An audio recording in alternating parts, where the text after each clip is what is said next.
It's the Black Real Estate Dialogue. Tune in.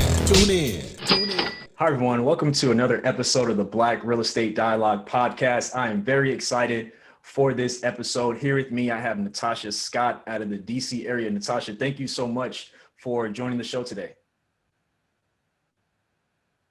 Hi, Sean. Thank you so much for having me today. I am super excited to get with you. I'm a longtime fan. Really just looking forward to talking with you about property management and sharing what I know. Definitely. So first, if you could share with the audience who you are and where you're from, that would be great. Yeah, absolutely. So my name is Natahcia Scott. I am in the DC area. I live specifically in National Harbor, Maryland, about 10 minutes outside of DC.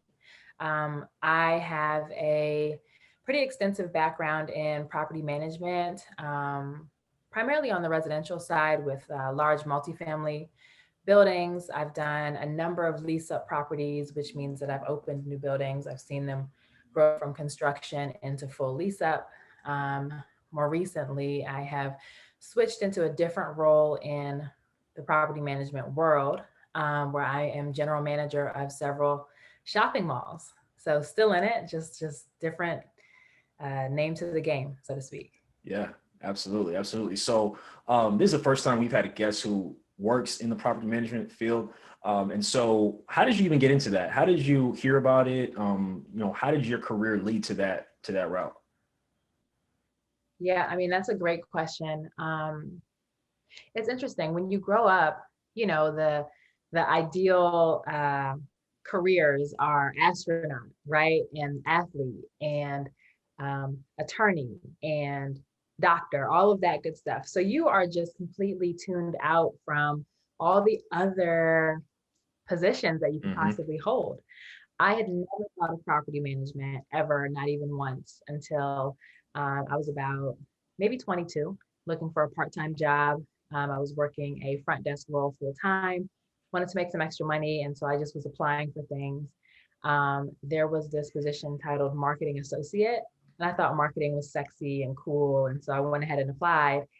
Little did I know I'd be sitting in like a basement office of a, 100-year-old apartment building trying to rent apartments, right? And so that was really interesting kind of segue into the property management industry.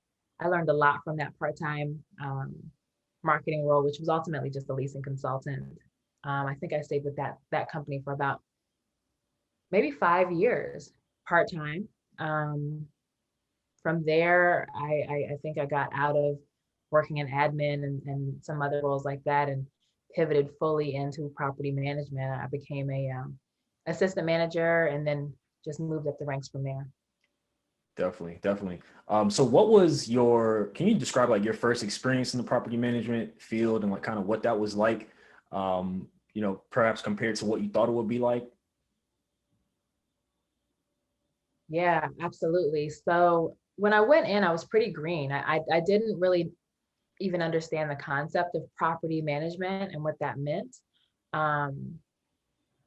You walk past high-rise buildings and apartments all the time. And then if you're not looking for it, you don't really realize what it takes to run and manage those properties, right? So I had never really thought about it. When I got the part-time role, I was told that I was expected to rent apartments and to help market the property, to do some paperwork, do some light accounting, but I did not really understand it holistically. When I got my first tour in the office and I found out like, oh, I need to know numbers. Like I need to understand all the pinpoints about this property so I can sell it. That's when it started to get real. I mean, taking tours of the building, understanding what routes to go, what to best show the building off, and what features to explain and describe, how to have a great rebuttals to any prospect complaints or concerns. I mean, I just learned all of that as a crash course my first year in property management.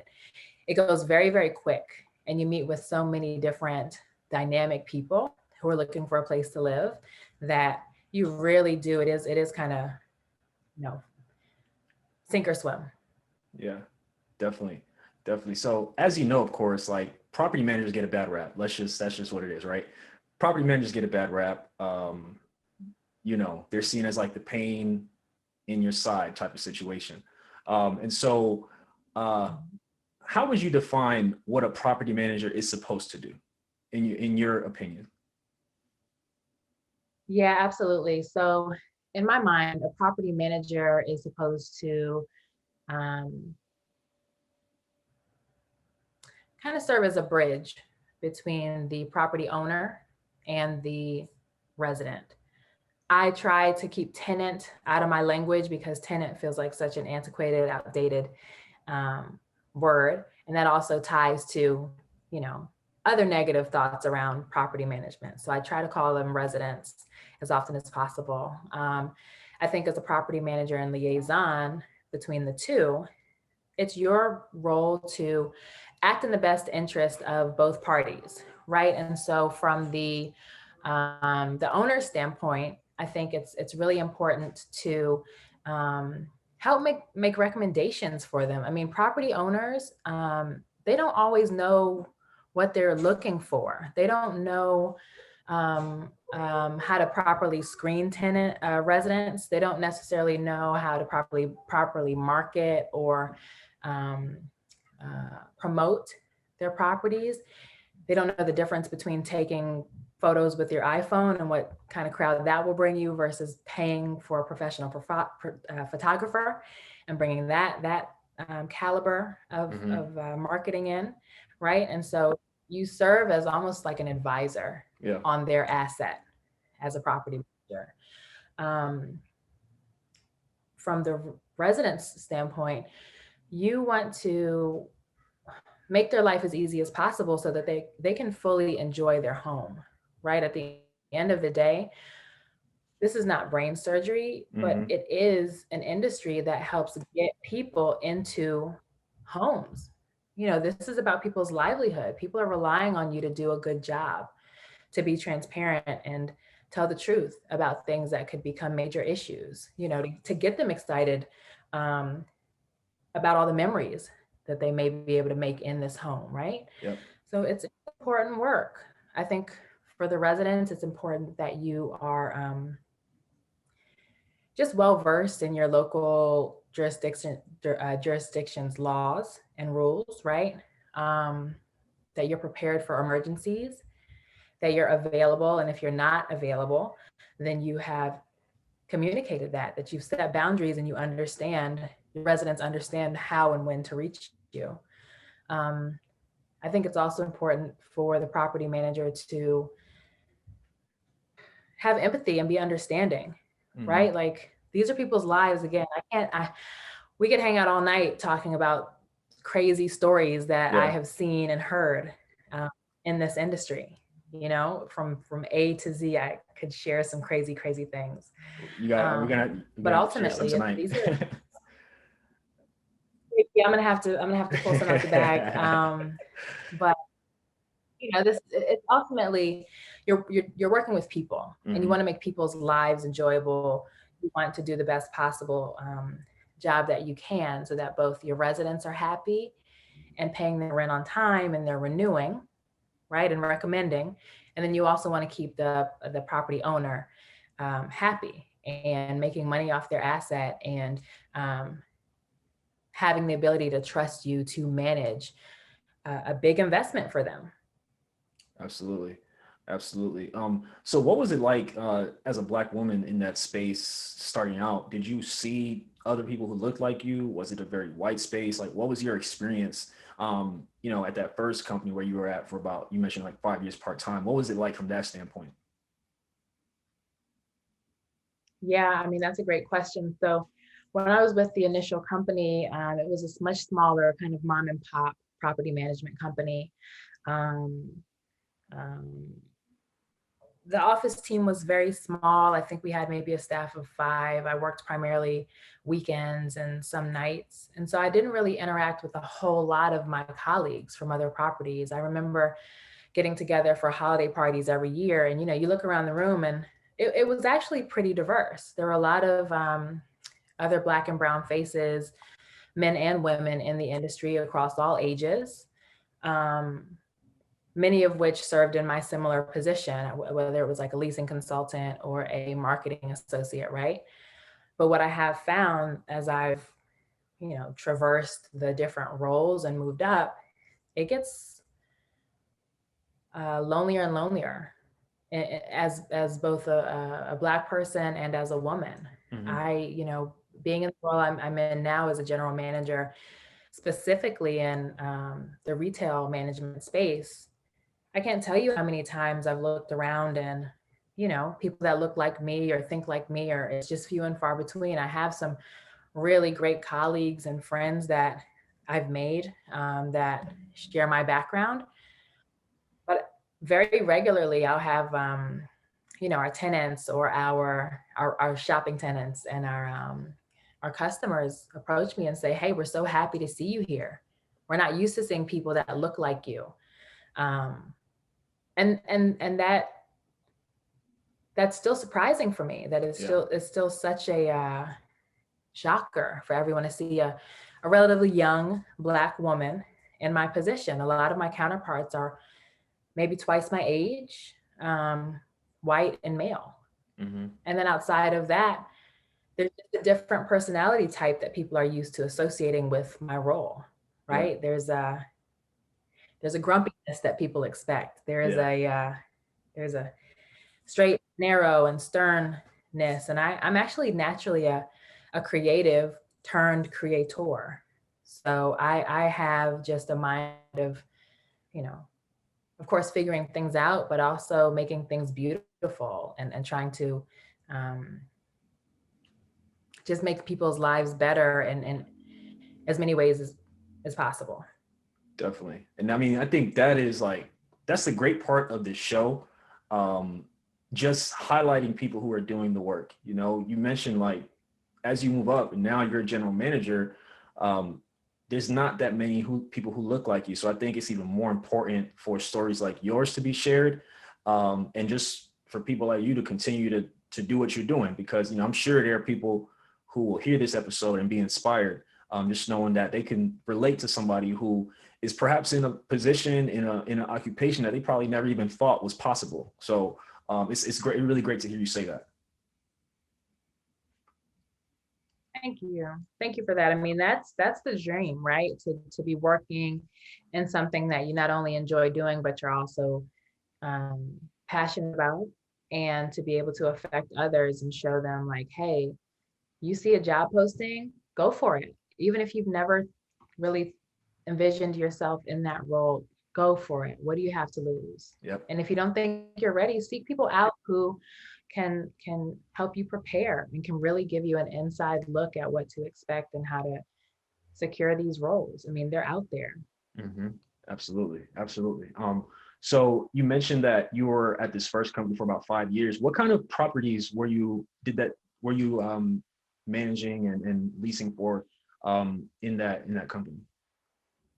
Yeah, absolutely. So in that particular company, they were positioned primarily in like one neighborhood in the DC area. Anyone that's listening, if you're familiar with the Chevy Chase, Bethesda area in Maryland, right outside of DC, most of our properties were situated right there. It's a very lucrative area. It's a very it's an area with high regard, but the properties that I was managing, they were older properties. Many of them were mid-rises. I think we had one high-rise building. They were not the hot, new, modern, sleek, expensive apartments that you see going up now. I think that I was managing. I was in the industry well before this huge boom of development in the area. It's everywhere now. Yeah. So I was a little early. Got for it. Sure. Got it. And so how did your career progress from there? So after you were at that company, what was next for you?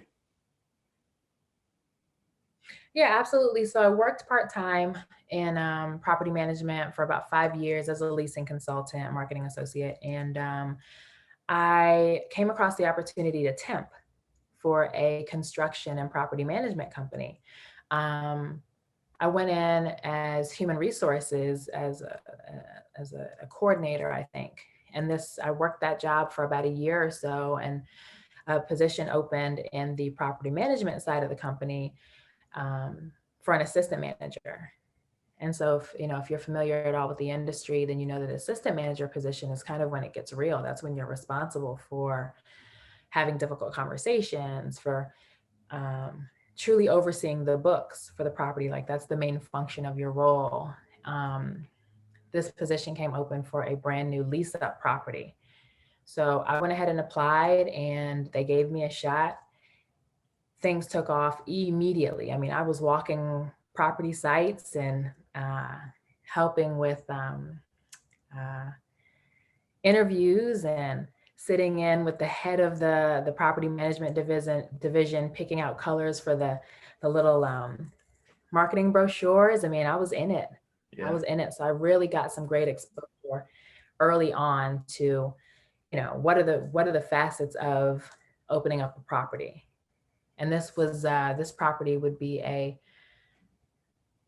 new mid-rise property in a really popular area, like downtown Silver Spring, if anyone's familiar with that. And it was awesome. I just remember thinking, how cool is this to just be in on the ground floor, able to touch so many things.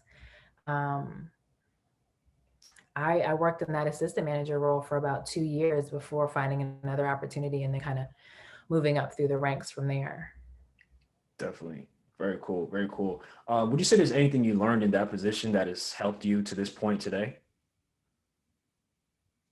Absolutely. I mean, I think one of the huge lessons about working in property management is that even though it's called property management, it's really people management, right? You're interacting with people. You have to be gifted with people, period, to work and be successful in this industry. You have to be professional and know your stuff, but you also have to be empathetic and understand how to deliver bad news, right? How to share in people's excitement about moving into a new exciting place. You have to be able to paint the picture. It's not just enough to take somebody into an apartment anymore. There's so much competition out there that people can choose from, so much, and everything's expensive. So you have to be the best, most glamorous, most, personalized experience possible so that you can truly sell that apartment. Absolutely. Absolutely. So now you are a general manager for, is it, you say it, I don't want to say it incorrectly. You're a general manager managing, Yeah, uh, absolutely. go So I'm a general manager in retail management. I oversee 3 properties. My main property is a large outdoor shopping mall. We are anchored by a Macy's. We have a locally owned and operated Black-owned um, Dave and Buster's like concept called Party HQ, which is fantastic. Um, and we have just a great diverse mix of both national brands that you'd recognize, Express, Victoria's Secret, Bath and Body Works, things like that, to um, some fantastic local um, specialty businesses, small businesses, about 90% of whom are Black owned. And wow. I'm very, very proud of that. I'm really proud. As general manager, I have a hand in kind of evaluating who comes in and what concepts we want to see. And it's just one of the most prideful parts of my role, just to be able to give opportunities and welcome in people who are either expanding into their second, third, fourth location, or some who are starting from the bottom and they're opening their first venue, and they need guidance, they need support Yeah, in um, opening up and becoming successful. definitely. So I have a question about the shopping center. How did the pandemic impact that? How did the pandemic impact like some of the businesses in the shopping center? And of course, how did that impact like the bottom line, the numbers and such? And if there was a lag in certain businesses, do you see a recovery now? So that's a great question. It's a fair question. I mean, we're still kind of in the thick of it. And so far as we are um, still in big time recovery mode. My company that I work with now has about 100 properties across the United States. It stretches from here to Hawaii. A number of them are outside malls. Many of them are not quite as large as mine. Maybe I have another colleague in Florida who's got a larger outdoor property, but being an outdoor property during the pandemic helped us. It helped us. I mean, it didn't mean that we were able to miss out on all the effects of COVID, right? Because things were shutting down all around us and people became afraid to come out. And as a manager overseeing large assets, there were so many rules and communication and just so much I had to get out to my internal team, but also to our tenants that we partner with and our customers. I mean, it was just a lot hitting all at once. But I'm happy to say that my mall stayed open. Wow. We stayed open through the entire pandemic. Absolutely. And maybe we weren't 100%, right? But we have some pretty large principal stores. Like we have a grocery store that's part of our mix. We have restaurants that had to pivot quickly, and if they closed for a short period, they opened right back up and had to expand their services to serve the community. So we were able to stay open in some capacity throughout the entire pandemic. What I will say is that we learned a whole lot, right? Like my team and I are more resilient now than we ever thought we'd be. While everyone was kind of shifting and having the chance to work from home, I was in the office, plugging away at it just to be that person, that face that's consistent on property saying, hey, we'll get through this. We can figure it out together. Some businesses did better than others in that. And it was kind of a mixed bag. You might think that a national chain has more wherewithal to sustain through a crisis, right? Like they've got their systems built out and but it was really a mixed bag. I mean, it was national chains that survived and did really well. And there were a lot of our small businesses who were, they've got their owners in there working behind the cash rep and managing the whole operation themselves. And they had more flexibility than they would have if they had teams of 100 that they had to keep up with and, ask to be vaccinated and all that kind of stuff. So it was just a mixed bag. We did not have very many people or very many companies drop out that didn't survive COVID. There were some national or regional companies that didn't make it across the board, and they had to leave our center. Yeah. For the most part, I want to say at least 85-90% of our businesses have survived, and they're in full recovery mode. I mean, we're seeing traffic numbers now, customer foot traffic of more than what it was pre-pandemic. So people are coming back out. Everyone has to be ready. Definitely. Are you looking for a community of like-minded individuals and access to experts in real estate? Yeah. Are you interested in real estate but need more support and guidance? You know who it is. The Black Real Estate Dialogue presents the Real Estate Investing Community. No matter how much or how little real estate experience you have, we've created a community for you because your perspective is important. All right, tell me, where's the #1 place where you can do Q&A with experienced guest speakers 2 times per month? How about unlimited access to past guest speakers' recordings? What about a private Slack channel to engage in daily discussion with everybody in the community to share resources and support each other? Head on over to blackrealestatedialogue.com. That's blackrealestatedialogue.com. It's the real estate investing community presented by the Black Real Estate Dialogue. Come join us today. Definitely. That's awesome. That's really, really encouraging to hear. So So let's say I'm a business, right? I'm a new business. I find a spot in your shopping center where I wanna rent it out. And so could you give like just a high level, like what does that process look like? What would I have to show you to prove that I can be like a tenant who can actually pay, or a resident rather who can actually pay? What would you say to that? Absolutely. So that's a great question. So as a business owner, when you're interested in opening up shop at our mall, we we have a process in place, right? So we would ultimately invite you in to tour the space. We would be able to share the different leasing programs that we have, which include permanent leasing, which is long-term leasing, anything from 2 years to maybe 10, 15-year leases. Um, we also have what's considered a specialty leasing or short-term leasing program, which is more for our small businesses, right? That small business owner who has a concept and a business plan, but they haven't yet um, scaled up to having multiple locations or multiple locations yet, right? Um, Once we bring you in to do a tour, we would share the application with you so we can learn more about your business and your concept. We would talk numbers, what does rent look like? What do the additional charges look like if it's a part of the program that you're eligible for? Mhm.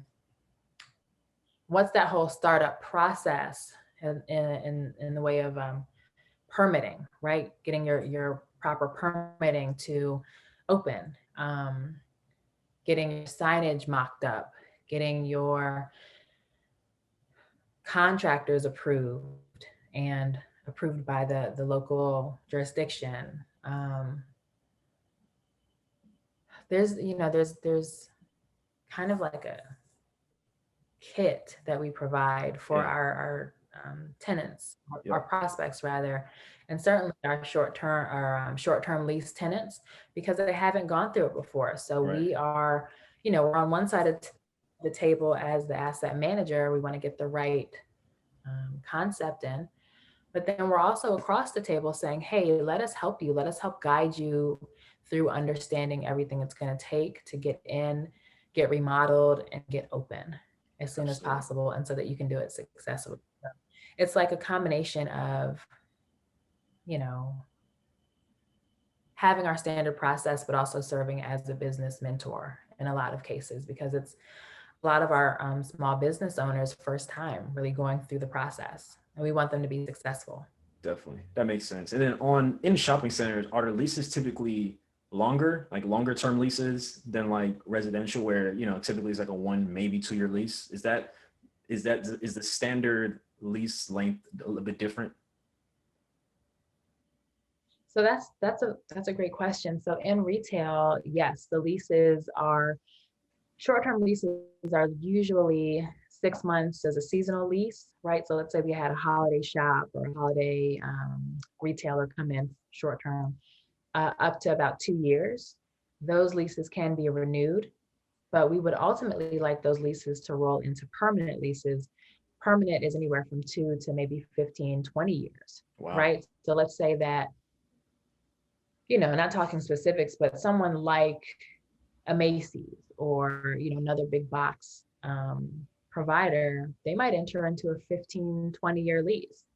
And the reason for that is because the numbers make more sense, and it's such a large operation that they've got to go long term. Got it.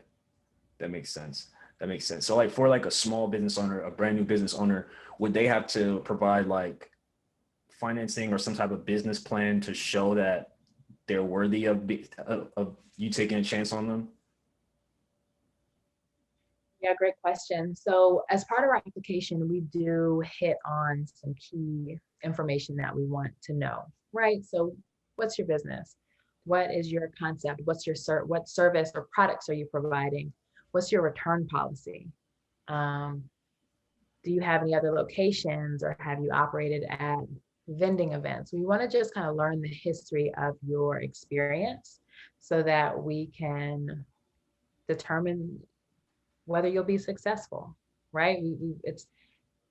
It's truly evaluating that kit of information so that we can be helpful to those businesses, but also so that we don't set people up to fail, right? If someone's coming to us too early about space, we will absolutely try to give them a chance, but everything has to kind of add up and make sense for everyone. So, you know, we see applications from time to time where the finances just don't make sense yet. You know, it's a little bit too early for people to come in.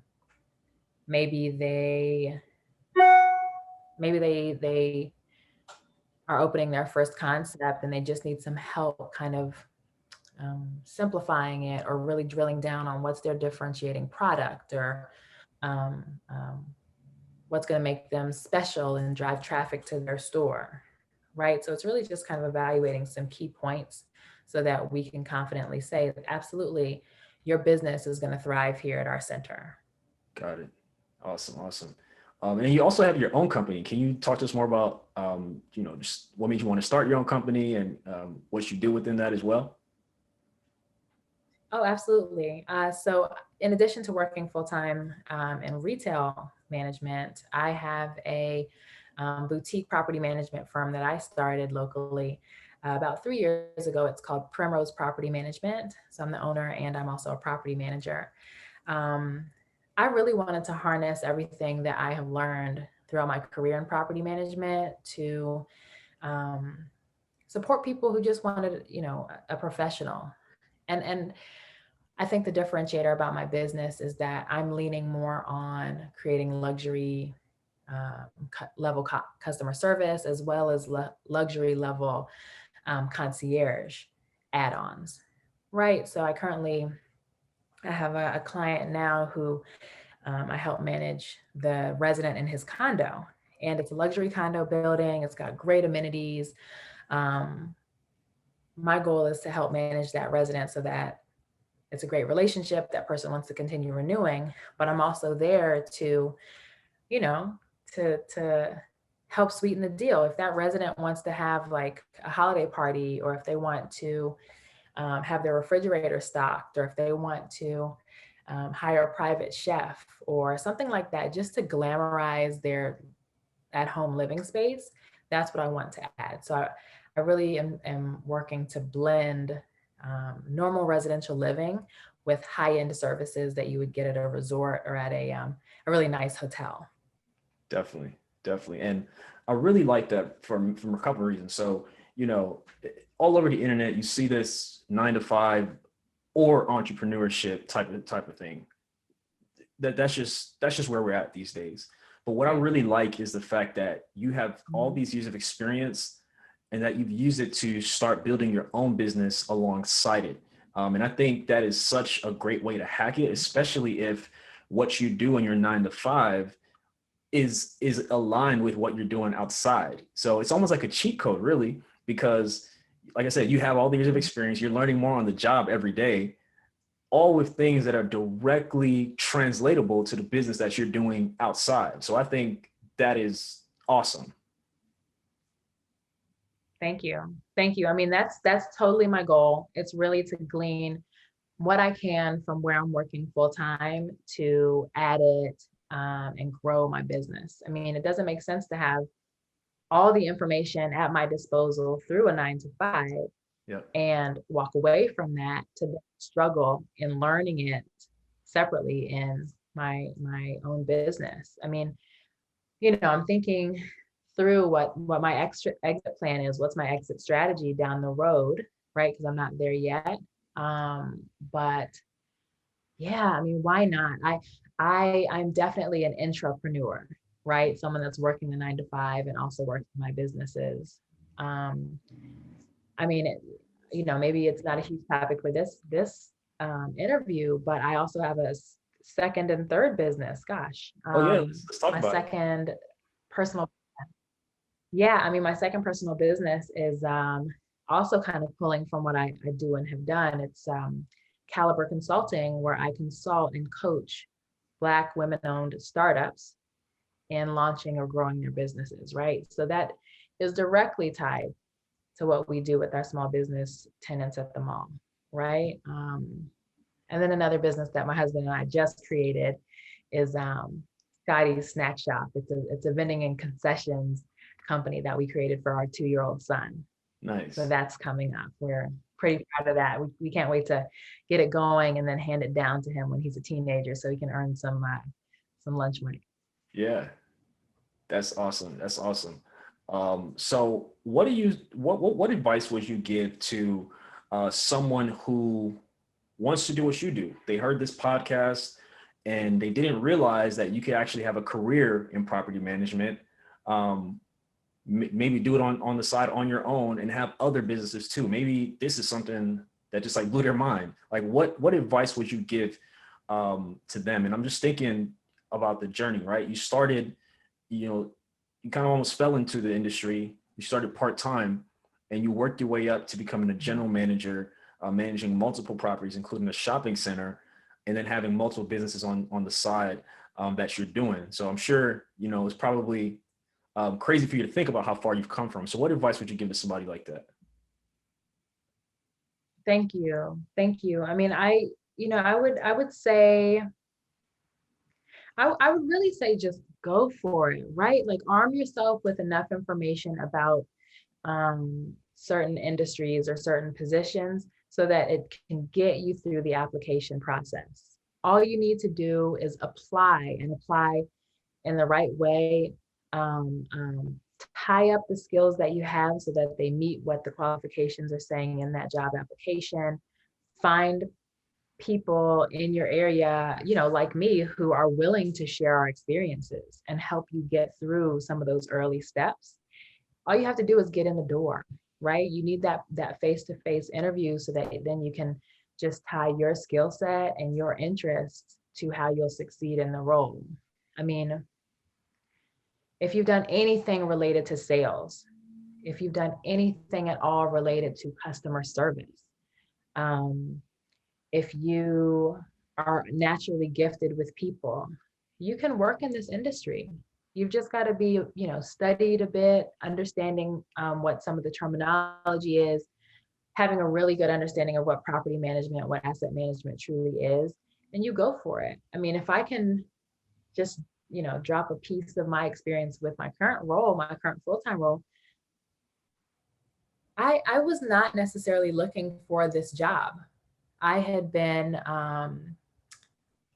looking for a position for maybe a month or two, and my current role kept showing up in front of me when I was applying for other things. And so one day I said, let me just go on in and apply for it. Like, I'll just apply. It keeps showing up everywhere. And before I knew it, I was getting a phone call, right? And so that's just a testament that go for the roles that you first of all, go for the roles that keep putting themselves in front of you, right? Like that means something. Mm-hmm. And then go for the stretch role. My previous role to this, I was a manager level. I was a mid-level manager. So coming into my current role, I was able to skip several levels to become a general manager and have directors and managers that I oversee for multiple properties. So I say that to say, stretch yourself, stretch your beliefs on what you can do, and apply, and just go into those discussions, those interviews with confidence, and make it work. You can totally do it. I love it. And I know, you'll be with the Bread Real Estate Investing community, teaching a session on, with some tips on how people can successfully manage their own properties. But I guess for those who are thinking about managing their own properties, I guess this could serve as a teaser, if you will. Do you have like 1 or 2 tips or things people should be thinking about to effectively manage their properties? And I'm kind of asking for myself too, because I have a property that I'm self-managing right now. Absolutely. Okay, so let me just put the plug out there that as a property manager, my first recommendation is to hire me as a property manager, mm-hmm. right? Like, allow me to simplify things for you. If you decide to go the self-managing route as a real estate investor, I would always say, I would give you 3 tips, right? The first tip is to create your systems. Create your systems. You can create your systems especially if you are kind of just getting into managing a handful of properties or a single property, create your systems. And that means set up a separate phone line, right? Set up a voicemail so that after hours, your resident knows that they can leave a message with you and that you'll get back with them. Set boundaries. Okay, if you're deciding to self-manage, make sure your residents know when they can reach you and when they cannot reach you. If you have a resident with an emergency, be sure to outline what constitutes an emergency. A down light bulb is not an emergency, sir. Do not call me at 3 a.m., right? Yeah. So setting up those expectations early with your residents is only going to help you and help them, right? Just clear communication. Setting up systems like your I don't know, your resident ledgers. Use things like Excel. You don't have to invest in huge, expensive CRMs early. You don't have to do it yet, right? Set these things up early so that as you're working with your residents for your first, second, third property, they can only get better and better and better, right? And my second tip would be to simplify things. Mm-hmm. You know, work out of Excel, work out of some of the simple programs that you know. Create templates like your move-in packet on Word, right? Do simple things that are going to set the expectations early. Definitely. I don't want to give them away too much. You gotta come to the class. Oh yeah, that's right. No, you're good. We're gonna get into it. We're gonna get into it. Yeah. But yeah, those are. Well, let me just drop one more important thing. Yeah, on anyone that decides to self-manage. Yeah. Buy the toilet. Buy the expensive toilet. Okay. It's not something that you think about when you're remodeling your place. But if you have a toilet that operates with high efficiency, it will save you from so many maintenance calls. It will save you so much headache and so many handyman expenses. So I would just drop that last gem for anybody that decides to self-manage. Like, get the toilet, get it. It's worth it. Get the toilet, y'all. You heard her. Yeah, this has been such a fun interview. I just keep thinking about, when you started, you started in a part-time position, earning some extra income. You probably didn't realize what you started or where it would take you. And then you transitioned through to different positions to where you're at now with multiple businesses that you're doing, and you and your husband as well. For your son, you're general manager for a company now. And, I think it's just amazing to see the journey, and how far you've come. And you probably didn't think it would turn out how it did, but I think it's just inspiring. It's inspiring. And I can't wait to put this episode out because, it'll be a great blessing for our community to hear an inspiring story like this and to know what they can do, what we can do, and just to be exposed to the property management industry. So I'm pumped. I'm super excited to put this out. And I'm so thankful that you took the opportunity to spend some time today. Oh, same here. I mean, thank you so much for the compliments. I don't often slow down enough to think about sharing as much as I can with other people about my experience and how it might support others' dreams. I mean, that's always the goal, but it's just a matter of slowing down to do it. And I'm super excited to get with you and the bread community to talk more about property management and self-managing for real estate investors, and just to share some things that I've learned, a lot of which was the hard way. I want to keep people from having to go down those same difficult roads if I can share some tips that I've learned over the years. So I'm really appreciative for you having me, and I hope that this is just the first of many conversations. Absolutely. I'm hoping so too. And lastly, can you let the people know where they can reach you? If they want to keep in touch with you, if they want to know what your company has going on, where will be the best places to reach you? And we'll be sure to have those in the show notes as well. Awesome. Yeah, absolutely. So again, my full name is Natahcia Scott. I am the owner and property manager of Primrose Property Management. My Instagram handle is Primrose, Primrose, MGMT. Website is the same, primrosemgmt.com. And you can reach me by email at info@primrosemgmt.com. Awesome. Thank you. Thank you again, Natasha. And thank you to everyone for listening to another episode of the Black Real Estate Dialogue podcast. If you're interested in following us and what we have going on, go to blackrealestatedialogue.com. If you'd like to join the Bread Real Estate Investing community, also go to blackrealestatedialogue.com and you'll find more information there. Thank you all again. I look forward to hearing from you all soon. Hi everyone, Sam here from the Black Real Estate Dialogue. Make sure to hit that notification bell and that subscribe button and to visit us at blackrealestatedialogue.com.